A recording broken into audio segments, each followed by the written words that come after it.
Now we're in 3.5, and the reason we jumped ahead is because this goes hand in hand with 1.5. This time our objective is determine limits at infinity and find horizontal asymptotes, if any, of the graph of a function. So it's really important to remember this is very much like when we did the vertical asymptotes, but this time we are looking at limits at infinity, which means as x approaches positive or negative infinity. This time we're looking x is approaching positive or negative infinity. F of x is approaching some number, which means to us that the limit will equal a number. The limit is a number this time. Okay, this time the limit is a number. The limit is a number versus last time the limit was infinity. This time the limit is a number as x approaches positive or negative infinity. And please remember that there will be, this function will have at least one horizontal asymptote if we're talking about x approaching positive or negative infinity. So graphically, please look for horizontal Look for horizontal asymptotes. Now I say asymptotes because there could be more than one. In fact, I'm going to draw more than one in this graph. I'm going to draw one up here at y equals positive 2, and I'm going to draw one down here at y equals negative 2. And I'd like you also to draw the picture to remind yourself an asymptote can be touched because it's all about x approaching positive or negative infinity. So perhaps our function is kind of doing something crazy in here, but eventually it's getting closer to the y value of 2. As we head down here towards negative infinity, again, it's getting closer to negative 2. So it's all about where is the function headed as either x approaches positive infinity or as x approaches negative infinity, going to the right, going to the left. Maybe only one asymptote, maybe not. Now, analytically, I want you to think of what is happening. So the limit as x approaches infinity of 2x squared plus 5x over 8x cubed minus x. Now if we just look at this and we do our direct substitution first, plug in infinity, I get really big number when I square a really big number. I also get really big number when I cube a really big number. So if we try to simplify this a little bit, one thing you've learned hopefully before this class was if we divide by the highest power of x that's in the denominator, we're doing the same thing to the top and bottom, so we're really not changing it, but what we're doing is simplifying a little bit to make it make some more sense. So this makes this function look like 2 over x plus 5 over x squared over 8 minus 1 over x squared. Now, if we do each of these limits, 2 over x, as the bottom gets really, really big while the top stays the same, this guy goes to 0. Same here. Bottom's getting really big, goes to 0. Bottom's getting really big, goes to 0. 8, the limit of 8 is 8. So here's what we have. 0 minus 0 over 8 minus 0, or 0. The limit is 0. We can do this work all the time and think about this logically, or we can say, hey, we're taking an AP test in a few months. We need to do it quickly. So let's use our degree shortcuts. Here's what I mean. If we have a function that is top heavy, more x's on top than on the bottom, x to the first over x to the 0, that limit is going to be infinity. I like to call this top heavy. The limit as x approaching infinity, if it's bottom heavy, will be 0, and if it is of equal degree, let's say 2x over 3x, x to the first, we use the leading coefficients, 2 over 3. This is going to be the same for finding the horizontal asymptote. So if the limit's infinity, there will be no horizontal asymptote.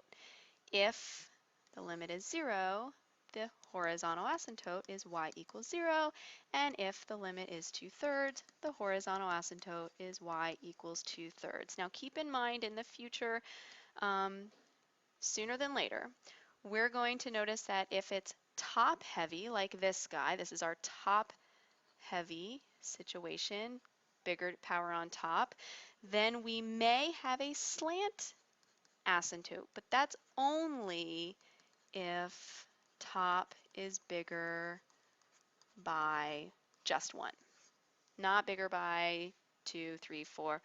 We'll talk about that soon.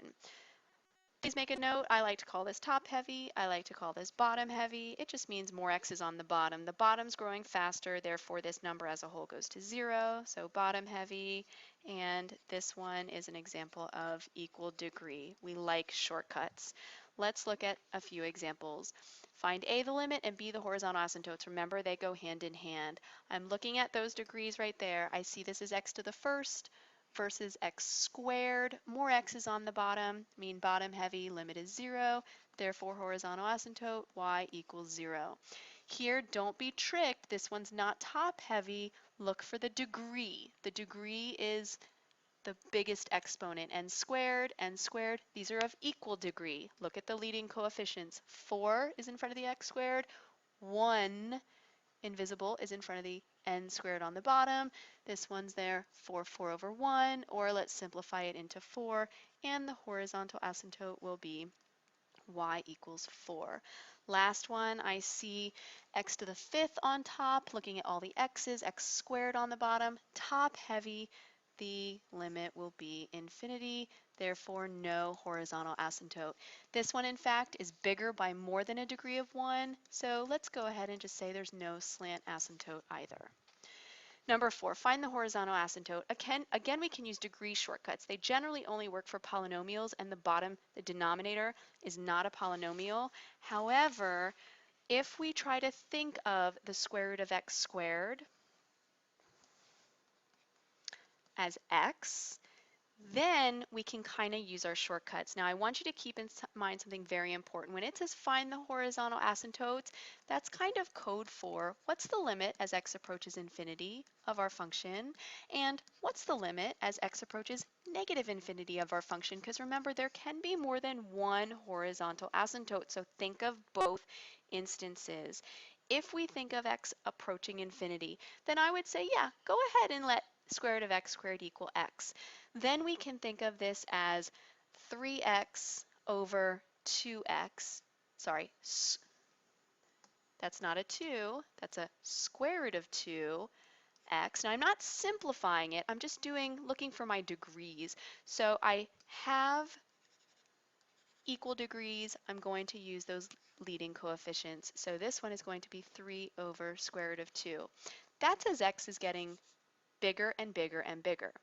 However, if x gets smaller and smaller and smaller, remember that x can be positive and x can be negative. So we have to consider the square root of x squared is not just a positive answer, but could also be a negative value. So if we think of x getting smaller and smaller and smaller, then we have to take into account the negative x's, and that's going to be negative 3 over square root of 2. So we have two horizontal asymptotes. From this one, y equals 3 over root 2, and from this one, y equals negative 3 over root 2. Here's one from an AP exam. A little tricky. I did not put asterisks here. They have asterisks on your paper. Make sure you see that. So in number 5 it says, if the graph of y equals ax plus b over x plus c has horizontal asymptotes, so horizontal asymptote, let's think of our degree shortcuts. Ultimately, we're trying to figure out what's A and what's C so that we can add them together. The tricky part here is it's not saying A equals, C equals, but it's asking for the sum. So we need to find both of them.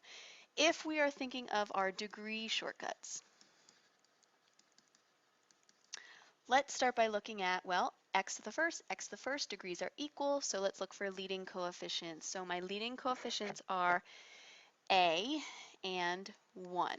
So my horizontal asymptote will be y equals a over 1, but I don't know what a is. Here it says the horizontal asymptote is supposed to be y equals 2. Well, if y equals 2 and y equals a over 1, then a over 1 has to equal 2, therefore a has to equal 2. One of them I have. Next, vertical asymptote is x equals negative 3. Remember, that's where we set the denominator equal to 0. Denominator is x plus c. So x plus c equals 0 gives us x equals negative c, but remember it's supposed to be x equals negative 3. So negative c equals negative 3 or c equals 3. But the tricky part is they're asking for adding them together. So let's do that. 2 plus 3 equals 5. Yay! Number 6, another AP problem. The horizontal line y equals 2 is an asymptote. Y equals 2 is an asymptote, and it says specifically the horizontal line, and we know it's y, so we know it's a horizontal asymptote. For the graph of the function f, which of the following statements must be true? Not could be true, but must be true. Is it a must that the point 0, 2, that's what this means, the point 0, 2 exists on the function? Well, let's draw ourselves a quick little sketch of the horizontal asymptote y equals 2. Who knows what the function looks like? Maybe it crosses, maybe it doesn't, but it means the function, it means that f of x has to approach 2. So it means that the limit as x approaches either positive or negative infinity of our function has to equal 2. This has to be true if y equals 2 is a horizontal asymptote. So let's go back up here. Does 0, 2, 0, 2 have to be a point? No, it doesn't. So that's not necessarily true. Next, does f of x, does y have to never equal 2 for everything greater than 0? Well, of course, y can hit 2. It can pass it. It can cross over. It doesn't have to, but it can. So y can't equal 2. No, y can equal 2. The function, the graph of the function can cross the horizontal asymptote. C, f of 2 is undefined. So this means the y value of 2 is undefined. Well, the y value of 2, of course, there can be a point there can be a point there. We already proved that with the graph. D, as x approaches 2, f of x equals infinity. This is saying that there's a vertical asymptote, x equals 2. That's not what it says either. Hopefully this is it because we've run out of options, and yes it is, because this is what we wrote earlier. When there is a horizontal asymptote at y equals 2, the limit at infinity has to be equal to 2.